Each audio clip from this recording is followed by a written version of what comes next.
হাই পোনপ্ৰথমে মই নমস্কাৰ জনাইছোঁ।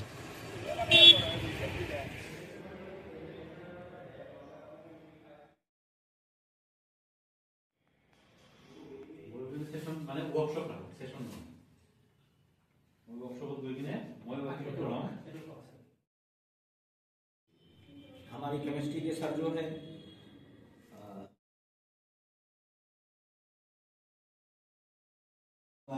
और उसके बाद उन्होंने इंडियन मैरीटाइम ये तो किसुमान वस्तु प्रोफाइल माने क्रिएट करना ये इंटर थाला बाद मैंने एमएससी बायोटेक्नोलॉजी से किया, पीएचडी मैंने किया, फिर मैं साइंटिस्ट की पोजीशन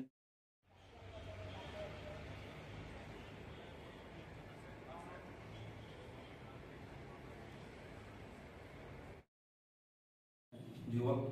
এই অঞ্চলত আমাৰ কাৰণে গৌৰৱৰ বিষয়। তেওঁলোকে এটা ইনিচিয়েটিভ লৈছে একাডেমিক লাইনত আমাৰ এই অঞ্চলত।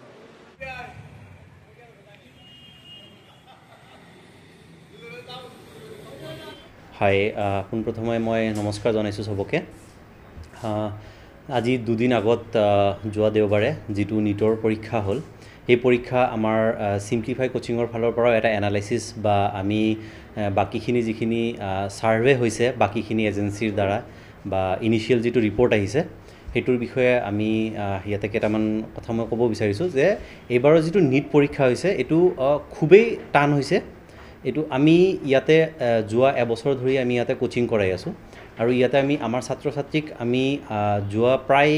35 ইয়াৰ্ছৰ আমি প্ৰিভিয়াছ ইয়াৰ কুৱেশ্যন পেপাৰ আমি ছল্ভ কৰাইছোঁ। বাট আমি কিছুমান কুৱেশ্যন এনেকুৱা দেখা পাইছোঁ যিটো নেকি লাষ্ট 35 ইয়াৰ্ছতো সেনেকুৱা টান কুৱেশ্যন অহা নাছিলে। তো সেইকাৰণে আমি ভাবোঁ যে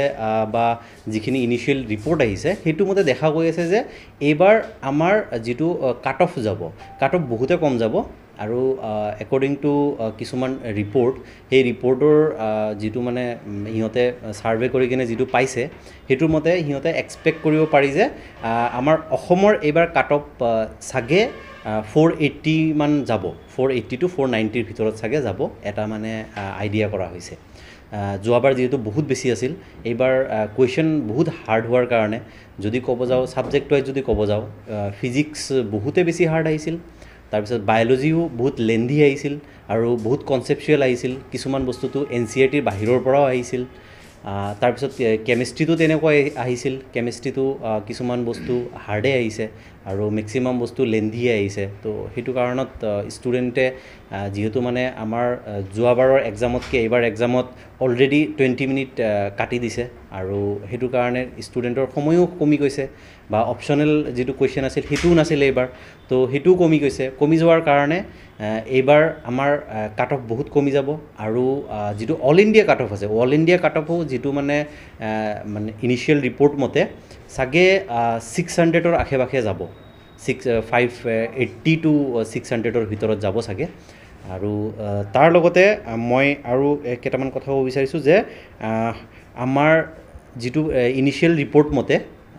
মানে কিছুমান এজেঞ্চিয়ে যিটো ইনিচিয়েল ৰিপৰ্ট ওলাইছে সেইটোৰ মতেতো এনেকুৱাও কৈ আছে যে চাগে 600+ মাৰ্কছ চাগে এৰাউণ্ড 300ৰ আশে পাশেহে ষ্টুডেণ্টে পাব গোটেই অল ইণ্ডিয়াৰ ভিতৰত। তো এইটো ৰিজাল্ট অহাৰ পিছতহে আমি বিশেষকৈ গম পাম আৰু কেনেকুৱা হয়। যে যোৱা ছেশ্যনতো আমাৰ ইয়াতে যিহেতু আমাৰ কুৱেশ্যনছবোৰ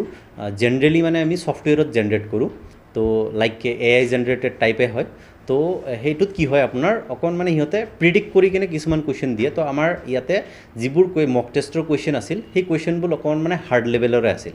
তো যেনেকৈ বায়'লজিত আমি ষ্টুডেণ্টৰ পৰা যিটো ৰিভিউ পাইছোঁ, তে বায়'লজিত যিমানখিনি ইয়াতে আমাৰ চিম্পলিফাই কোচিঙত যিমানখিনি হাৰ্ড লেভেল আছিল তাতকৈ নিটত অকণমান মানে কম হাৰ্ড লেভেলো আহিছে, কিন্তু লেন্দি পেপাৰ আহিছিল নিটত। আৰু মই আৰু এটা কথা ক'ব বিচাৰিছোঁ যে হয়তো ছাত্ৰ ছাত্ৰীৰ যিটো নেকি এতিয়া হয়তো চবে যিটো এনচাৰ কীৰ দ্বাৰা সিহঁতে মাৰ্কটো কাউণ্ট কৰিবই পাইছে। তো সিহঁতৰ যিহেতু মাৰ্কছ কম আহি আছে বহুত ছাত্ৰ ছাত্ৰীৰ, তো মই ছাত্ৰ ছাত্ৰীক এটা কথাই জনাম যে তোমালোকে হাবাদৰি নাখাবা, তোমালোকে মানে ডিম'টিভেট হৈ নাযাবা, কাৰণ এইবাৰ কাট অফ বহুত কম যাব তো তোমালোকে জাষ্ট খালি হোপফুলি পেচেঞ্চ আৰু এটা মাহ তোমালোকে ধৈৰ্য ধৰা এটা মাহ পিছতে হয়তো মানে নিটৰ যিটো ৰিজাল্ট আহিব তাতে তোমালোকে এই কম মাৰ্কতো তোমালোকে মানে গভৰ্ণমেণ্ট মেডিকেলত তোমালোকে ছিট পাই যাবা তোমালোকে তো তোমালোকে তেনেকুৱাকৈ ডিম'টিভেট হৈ নাযাবা তোমালোকে আপোনাক ক'লোঁ যে যোৱাবাৰো আমি অকণমান আমাৰ যিটো কুৱেশ্যন পেটাৰ্ণ আছিল বা ইয়াতে যিখিনি ছল্ভ কৰাইছিলোঁ সেইটো মানে আমাৰ ষ্টেণ্ডাৰ্ডটো অকণমান হায়ে আছিল কিন্তু আমি অহাবাৰলৈকে এইবাৰ যিটো লেভেলৰ কুৱেশ্যন আহিছে যেনেকুৱা ধৰণৰ কুৱেশ্যন ইয়াতে আহিছে আমি অহা বছৰৰ কাৰণে যিটো আমাৰ 8 তাৰিখৰ পৰা ক্লাছ ষ্টাৰ্ট হৈ আছে নিটৰ ফুল লেন্থৰ কাৰণে তাতে আমি এইবাৰ যিটো ষ্টেণ্ডাৰ্ডত কুৱেশ্যন হৈছে তাতকৈ অকণমান আমি আৰু অলপ হাই ষ্টেণ্ডাৰ্ডত আমি ইহঁতক শিকাম আৰু হাই ষ্টেণ্ডাৰ্ডৰ কণ্টেণ্টখিনি আমি ইহঁতক দিব ট্ৰাই কৰিম প্লাছ হাই ষ্টেণ্ডাৰ্ডৰ কুৱেশ্যনখিনি ইহঁতক ছল্ভ কৰাম নতুন আশাৰ সঞ্চাৰ হ'ব বুলি আশাবাদী আপুনি হয় আমাৰ যিহেতু আমাৰ ছাত্ৰ ছাত্ৰীও আমাৰ চিম্পলিফাই কোচিঙৰ পৰা নিটৰ এক্সাম দিলে তো আমি আশা কৰি আছোঁ যে আমাৰ ছাত্ৰ ছাত্ৰীসকলেও মানে সফল হ'ব বুলি কিনে